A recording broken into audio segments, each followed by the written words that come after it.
Que bênção, louvado seja Deus,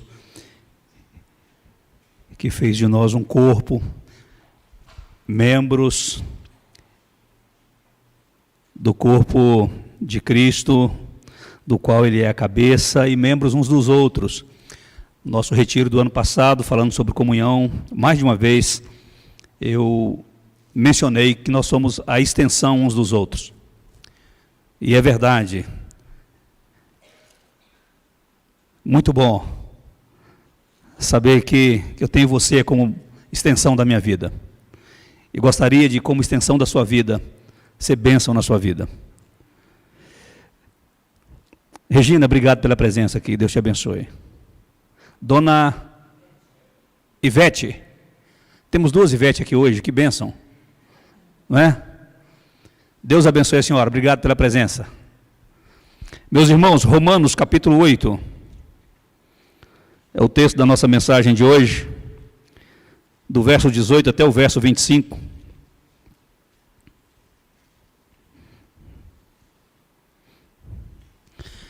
Romanos 8, do verso 18 até o 25. Na versão da Bíblia Almeida Revista e Atualizada, esse bloco de versículos tem o título de Os Sofrimentos do Presente e as Glórias do Porvir. Mas eu quero me basear nesse texto para falar da esperança dos filhos de Deus. É o tema da nossa mensagem, a esperança dos filhos de Deus. Diz assim a palavra do Senhor: porque para mim tenho por certo que os sofrimentos do tempo presente não podem ser comparados com a glória a ser revelada, aonde ou em quem? Em nós. A glória que será revelada em nós. Os sofrimentos do presente não podem ser comparados com essa glória, da qual participamos. A ardente expectativa da criação aguarda a revelação dos filhos de Deus, pois a criação está sujeita à vaidade, não voluntariamente, mas por causa daquele que a sujeitou, na esperança de que a própria criação será redimida do cativeiro da corrupção, para a liberdade da glória dos filhos de Deus. Porque sabemos que toda a criação, a um só tempo, geme e suporta angústias até agora.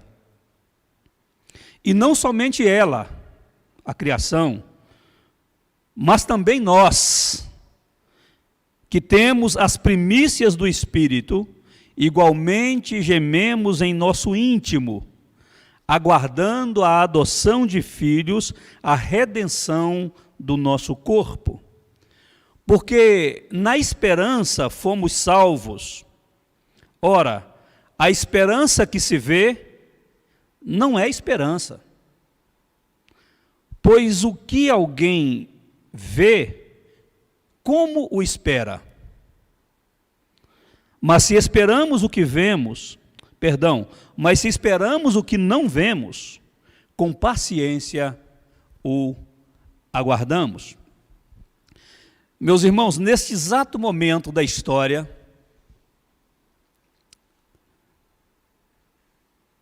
muitas coisas estão em crise. Nós sabemos disso.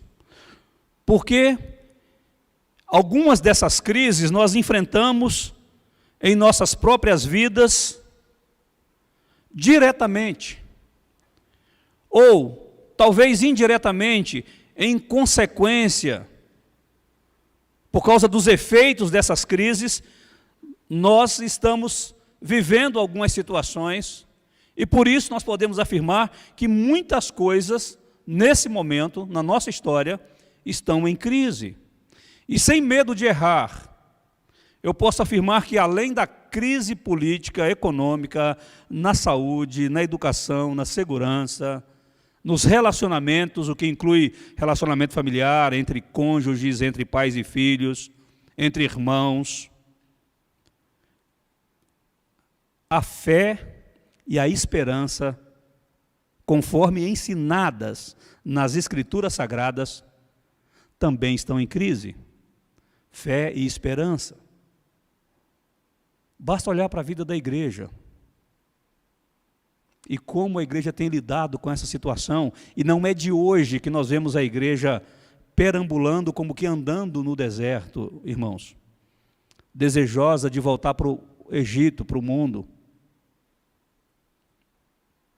sem avançar com poder e convicção, de forma audaciosa, rumo às promessas de Deus.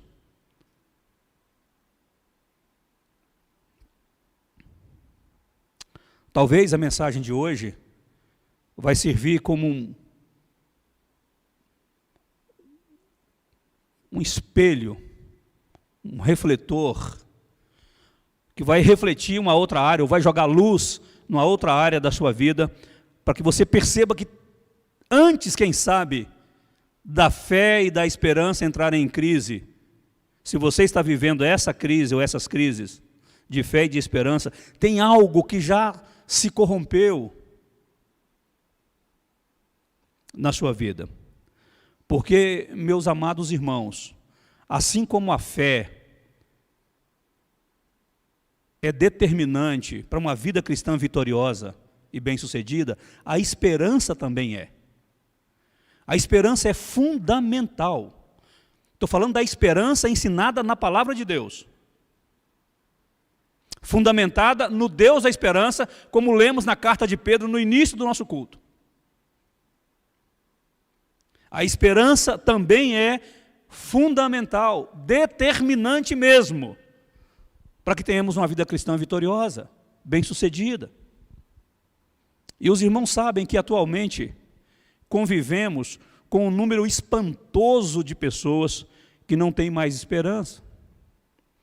E muitas que até dizem ter esperança, mas você percebe pela fala e pelas atitudes que elas estão cheias de medo, de incertezas, desconfiadas.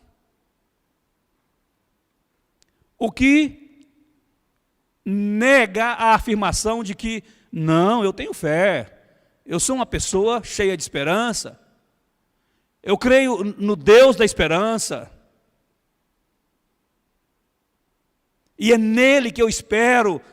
Mas aí você muda a página, passa-se alguns segundos, e a pessoa já começa a querer dar um jeitinho nas coisas, a tomar a rédea ou as rédeas da própria vida, ou de alguma situação em suas próprias mãos. Ora, pede oração e não espera Deus agir.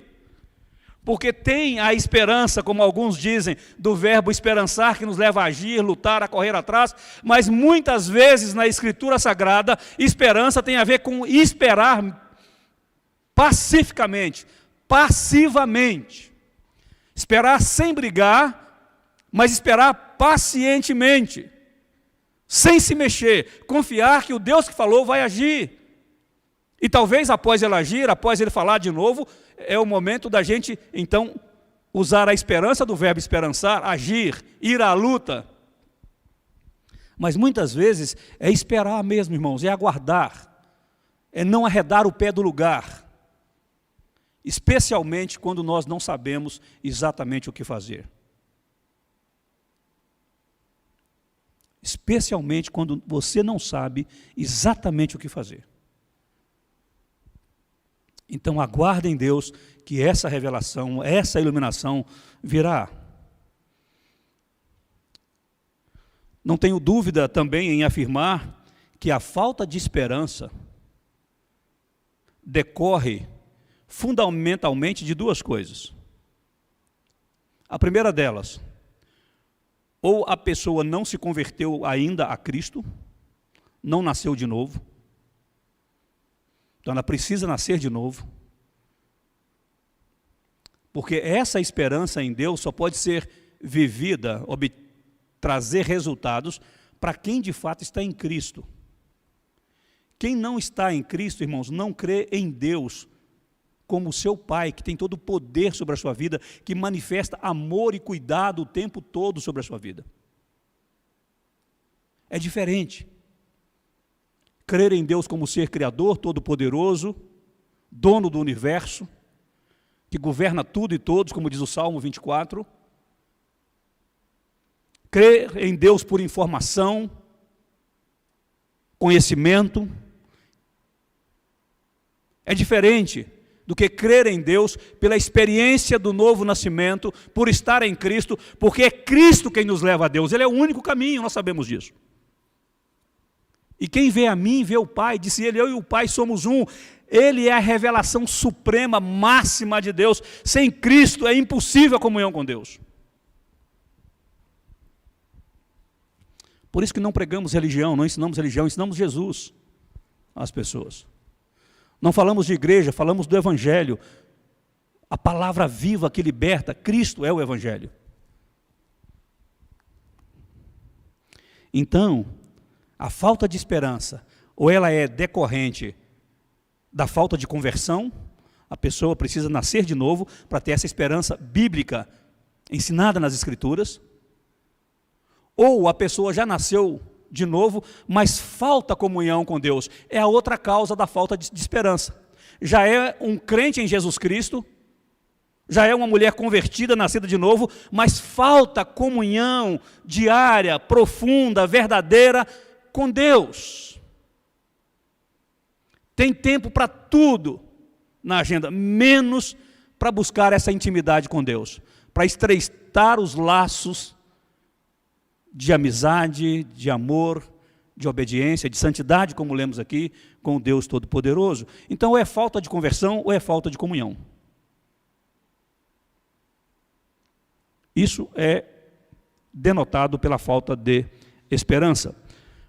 Como lemos lá no início, primeira carta de Pedro, capítulo 1, verso 21, ele nos diz que, por meio de Jesus Cristo, nós temos comunhão com Deus.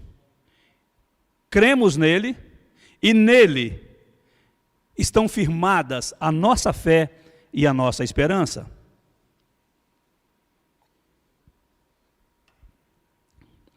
Meus amados, viver pela fé em Cristo inclui necessariamente a experiência da esperança. Eu vou repetir. Viver pela fé em Cristo inclui necessariamente a experiência da esperança. Ter fé e não ter esperança é algo inconcebível para os filhos de Deus. Como que eu posso dizer que eu creio em Deus e não ter esperança nele? De que ele recompensa, de que ele galardoa aqueles que buscam por ele, que se aproximam dele, crendo não só na existência dele, mas nessa capacidade dele abençoar, responder a oração, honrar de fato aqueles que buscam por ele. Então é inconcebível a ideia de ter fé e não ter esperança. Eu li hoje o seguinte, e achei maravilhoso. A fé remove montanhas, a esperança aguarda o dia da remoção. A fé é a certeza em forma de projeto. A esperança é a execução desse projeto. A fé nos impulsiona a pedir. A esperança nos ajuda em como e quando receber. A fé avista o horizonte. A esperança nos move até lá. É por isso também que na vida dos filhos e filhas de Deus, fé e esperança se conjugam, andam juntinhas, são inseparáveis. Mas eu quero conversar com você um pouquinho sobre esperança. A esperança dos filhos e filhas de Deus, baseado nesse texto de Romanos, capítulo 8, do verso 18 até o verso 25. E mais de uma vez o apóstolo Paulo fala de esperança, de aguardar. Não só a criação, e criação aqui sai fora desse âmbito do que é o ser humano, porque depois ele envolve o ser humano criado à imagem e semelhança de Deus. E ele fala que nós também aguardamos. Assim como toda a criação, nós aguardamos essa redenção, nós aguardamos essa manifestação do poder de Deus que redime, que salva, que liberta, que faz ainda hoje milagres, coisas novas acontecerem na vida daqueles que depositam fé nele, na vida daqueles que faz de Deus a sua esperança, porque ele é, como leremos daqui a pouco um outro texto, o Deus da esperança.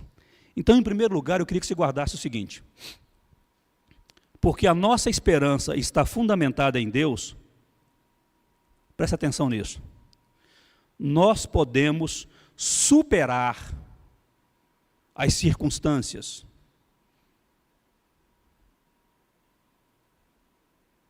As coisas, os fatos, os acontecimentos que você vê, que você percebe, que geram em você incômodo, aflição, ansiedade, porque a nossa esperança está fundamentada em Deus, nós podemos superar as circunstâncias.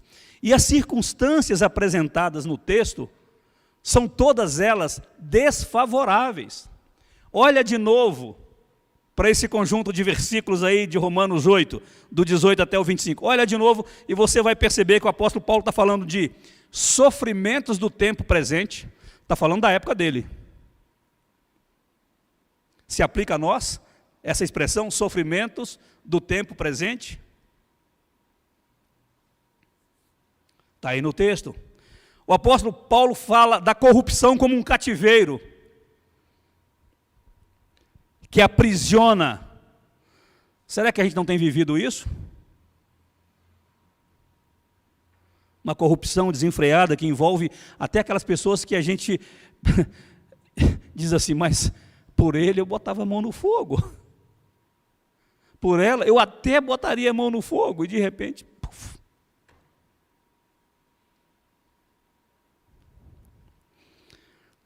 Paulo fala de situações desfavoráveis ou de circunstâncias que nos afligem, usando ainda as palavras gemidos e angústias. Bem atual esse texto. Gemidos e angústias. Gemidos e angústias da criação, gemidos e angústia das pessoas.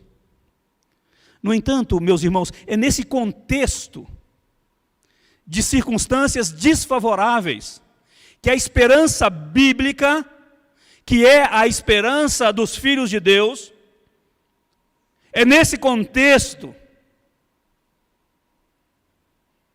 que essa esperança se revela superando exatamente as circunstâncias adversas.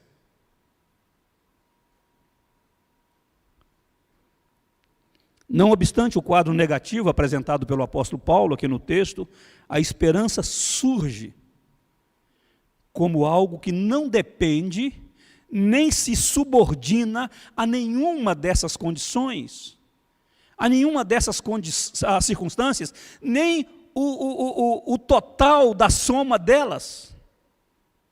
Pode juntar todas elas.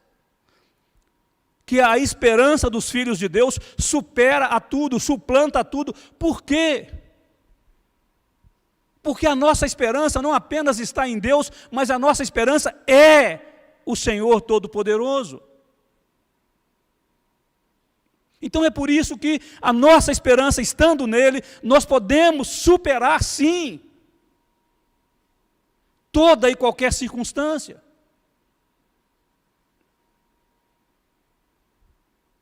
E tocar a nossa vida com os nossos sonhos e planos, buscando atingir os objetivos que certamente um dia colocamos diante de Deus em oração, ou sentimos no coração que isso vem de Deus para nós, e agora, talvez olhando para as circunstâncias, tirando os olhos de Deus, a gente tende a parar e a mudar os planos,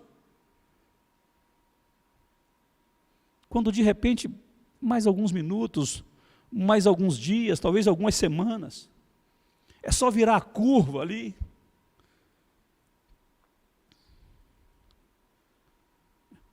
e o cumprimento da promessa estará lá. A esperança cristã não está subordinada às circunstâncias favoráveis ou desfavoráveis. Não depende de circunstâncias favoráveis. A nossa esperança está em Deus. Ele é superior a tudo isso e a qualquer outra coisa ou ser desse mundo ou de outro que você puder imaginar.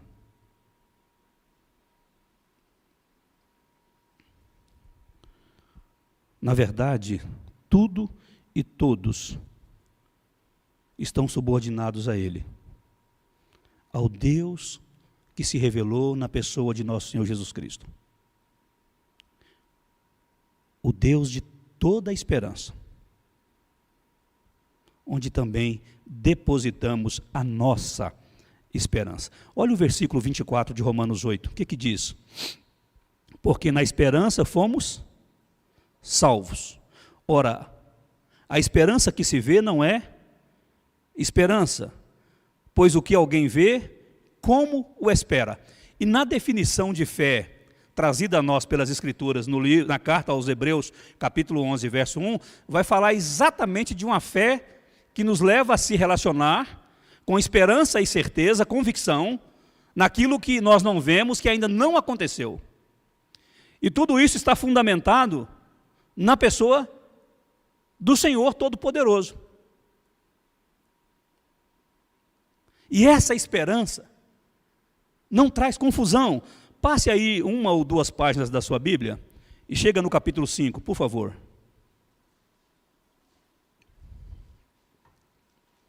Capítulo 5, versículos 3, 4 e 5. Lemos. E não somente isto, o que Paulo está dizendo aí anteriormente, e não somente isto, mas também nos gloriamos nas próprias tribulações, sabendo que a tribulação produz o quê? Perseverança, essa continuidade paciente, não é? O ir em frente. E a perseverança produz experiência, e a experiência produz esperança. Verso 5. Ora, a esperança não confunde. Por quê? Porque o amor de Deus é derramado em nosso coração pelo Espírito Santo que nos foi outorgado, ou dado, concedido.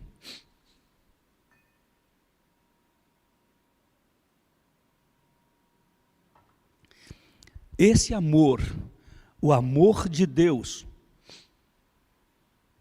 que é o amor que faz com que o próprio Deus, na pessoa do Filho, renuncie à sua glória, para vir comunicar amor a nós, não só através de palavras, mas de atos concretos. É que nos dá a certeza, irmãos, de que uma vez que depositamos a nossa esperança em Deus, não haverá confusão nenhuma. O que nos resta é aguardar nele, na fidelidade dele, na bondade dele, no poder dele. Não só em manifestar amor a nós, que já manifestou e faz isso todos os dias, como continuar confiando na bondade dele, no cuidado dele, no cumprimento das promessas dele em relação a mim, a você, às nossas vidas e famílias. Segundo, porque também a nossa esperança está fundamentada em Deus, nós podemos superar o tempo. Por que eu estou trazendo isso? Porque muita gente diz assim, o tempo vai dizer, o tempo vai curar, o tempo, pastor, ou então o tempo está demorando muito. Quando é que vivemos tempos difíceis, é verdade, irmãos. E o tempo, eu acho que pode até curar algumas coisas, mas não cura tudo, às vezes piora. Mas a esperança não. A esperança bíblica, a esperança depositada em Deus, essa pode, sim, nos ajudar a superar o tempo, os efeitos dele.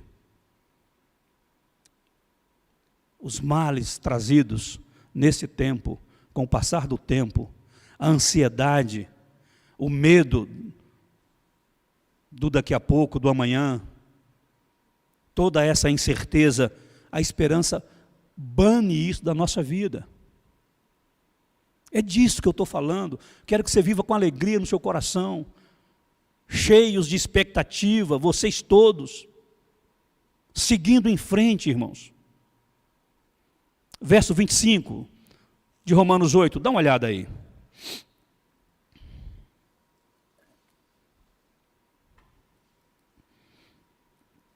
Mas se esperamos o que não vemos, com paciência o aguardamos.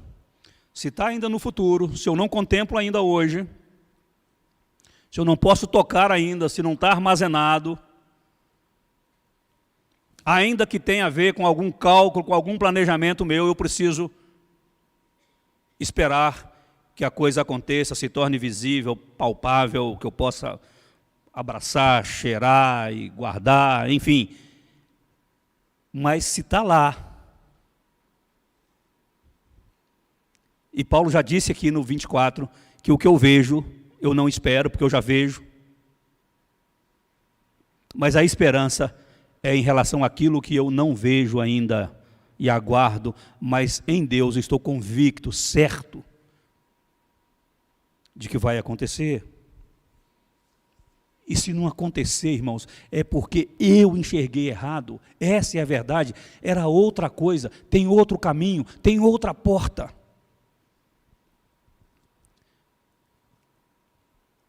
Eu tenho dito muito a vocês nos últimos tempos, em família também, a cada situação da nossa vida, essas principalmente que chegam de forma inesperada e dão um nó na nossa garganta, nos nossos planos. A essas situações nós precisamos reagir com fé, mas eu acrescento à fé agora a esperança.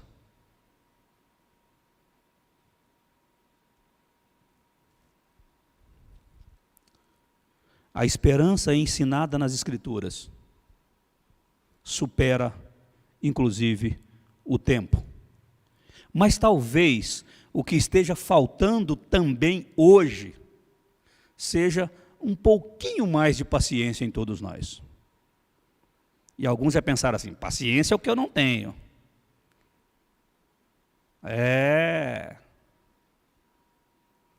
Fique tranquilo que não é só você, não. Às vezes eu tenho que dar umas batidas na mesa também. Falei, meu Deus do céu. Né, Simone? Será que a paciência também foi afetada pelas demais crises que vivemos, irmãos? É possível. É possível que a paciência também esteja em crise, completamente minada na vida da maioria de nós. Como continuar esperando o presbítero Cleuto, se falta paciência?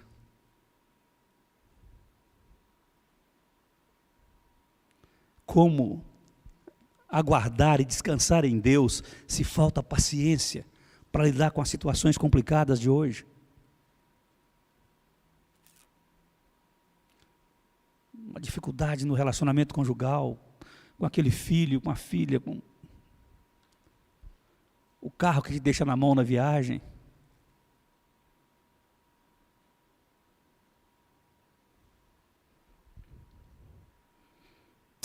Queridos, grande ênfase tem sido dada à fé e ao imediatismo no recebimento de bênçãos. E não é de hoje. Hoje o presbítero Nélio estava falando da questão de ordenar, decretar para Deus e dar ordem. Não é assim que nós lidamos com Deus, o Deus da nossa esperança. É preciso aprender o exercício da paciência, irmãos. A esperança bíblica é paciente. A esperança em Deus deve me levar ao exercício da paciência, a exercitar a paciência. A não entrar em desespero,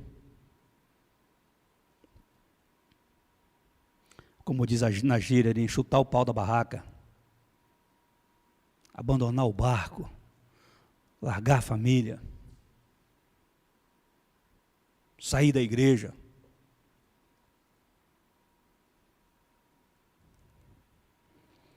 A paciência é capaz de vencer o próprio tempo, pois ela nos capacita a esperar tanto tempo quanto for necessário, sem perdermos a confiança no amor de Deus, nas promessas de Deus, no cuidado de Deus, que é a nossa esperança e pode nos enriquecer de esperança. Você está em Romanos ainda comigo? Está no capítulo 8? Agora passa um pouquinho para frente, vai no capítulo 15, vai. Capítulo 15 de Romanos, verso 13.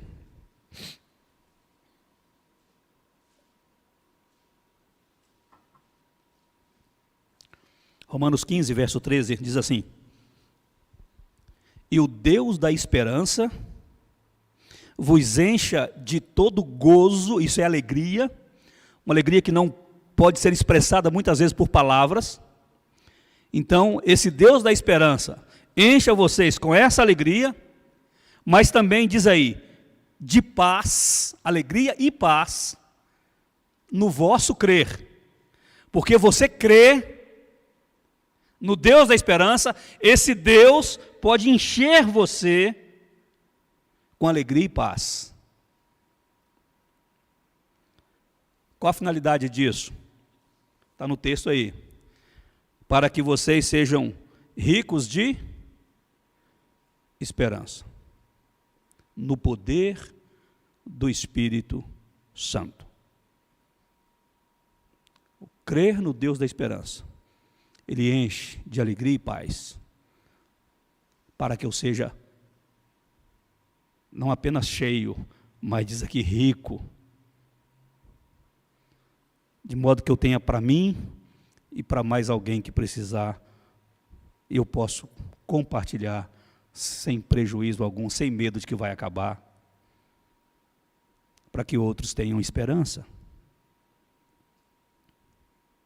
No poder do Espírito. Lemos lá atrás que o amor de Deus é derramado no nosso coração pelo Espírito Santo que nos foi dado. Então é no poder desse Espírito que nos foi dado que Deus nos enriquece de esperança. Um Espírito que age na vida dos filhos de Deus e das filhas de Deus, habitando essas vidas, porque já nasceram de novo. São novas criaturas em Cristo Jesus. Esta é a situação do Filho de Deus, da filha de Deus. Queridos, a combinação de fé e esperança possibilita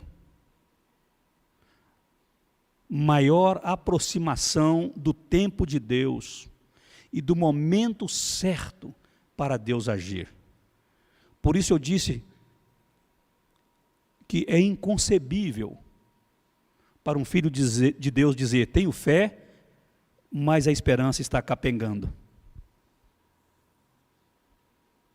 Tem alguma coisa errada com a gente.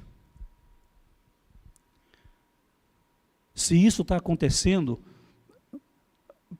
peça a ajuda do Espírito Santo para sondar seu coração, sua mente, para jogar luz em algum canto da sua vida, onde de repente tem algo minando essa esperança e colocando em xeque até mesmo a fé que você tem no Deus Todo-Poderoso. Então essa combinação de fé e esperança nos faz aproximar desse tempo de Deus, entender o tempo de Deus e aguardar esse momento certo de Deus agir, porque eu não sou Senhor do tempo, mas Deus é Senhor do tempo.